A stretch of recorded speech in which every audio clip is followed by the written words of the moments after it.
عربوں نے قسمیں کھائی تھی یہ تیر انسانوں پہ نہیں چلانے، دوڑتے گھوڑوں پہ یہ تیر چلائے جاتے۔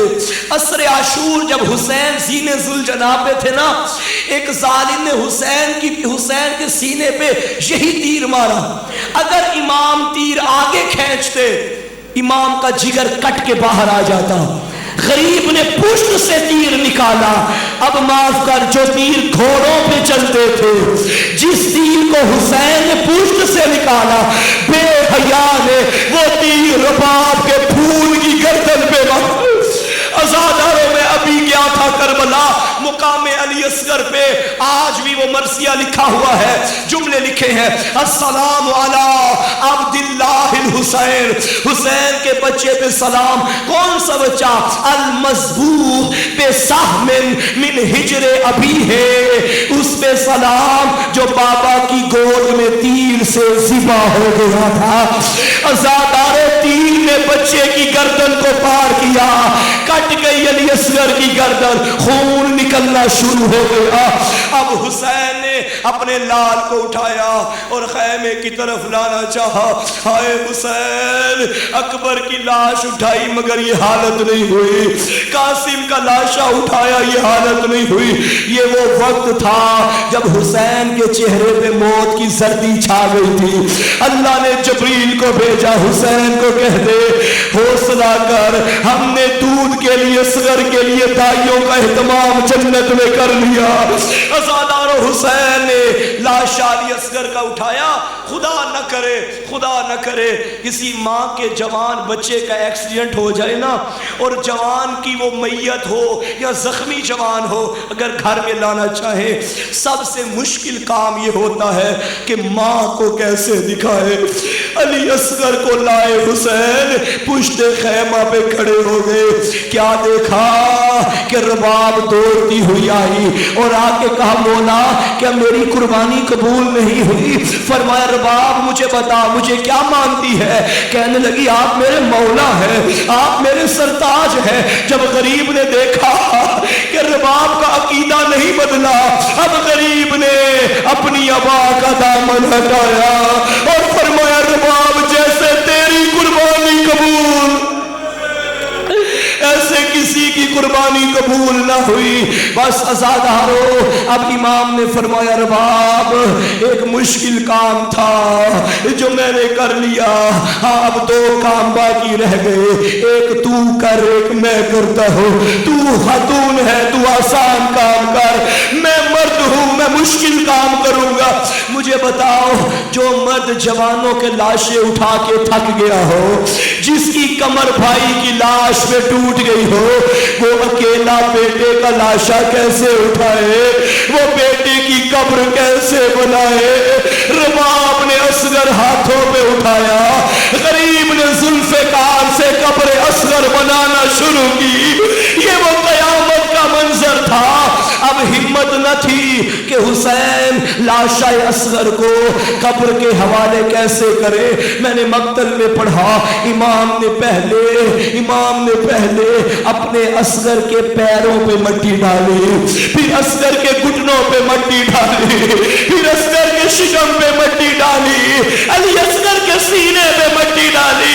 آئے جب باری آئی ننھے سر کی، غریب نے پشت کی جانب رخ کیا، اپنے ہاتھوں سے مٹی ڈال کے کہا، او میرا اللہ میں غریب ہو گیا، او میرا اللہ میں غریب ہو گیا، او میرا اللہ میں غریب ہو گیا۔ ایک جملہ سنو عزادارو، اس کے بعد جھولا آ جائے گا۔ ہاں میری منت ہے، جب جھولا آئے سارے کندھا دینا۔ یہ جسے تم جھولا سمجھ رہے ہو، یہ جنازہ ہے علی اصغر کا۔ عزادارو، یہ جو دفن ہو گیا علی اصغر، کیوں کیا حسین نے؟ تاکہ حسین جانتے تھے بیٹھ جاؤ میرے جوانوں کی لاشوں پہ گھوڑے دوڑائے جانے ہیں۔ حسین جانتے تھے میرا اصغر بڑا معصوم ہے، اصغر برداشت نہیں کر سکتا. بس ازادارو 11 محرم کا دن آیا، سارے سر لو کے نیزہ پہ آئے. ایک ظالم کہتا ہے علی اصغر کا سر کہاں ہے؟ ایک کمینہ کہتا ہے عصر عاشور حسین نے یہی کہیں دفن کیا تھا. یہ کہتا ہے ہمیں سر چاہیے. گھوڑوں پہ ظالم سوار ہو گئے، ہاتھوں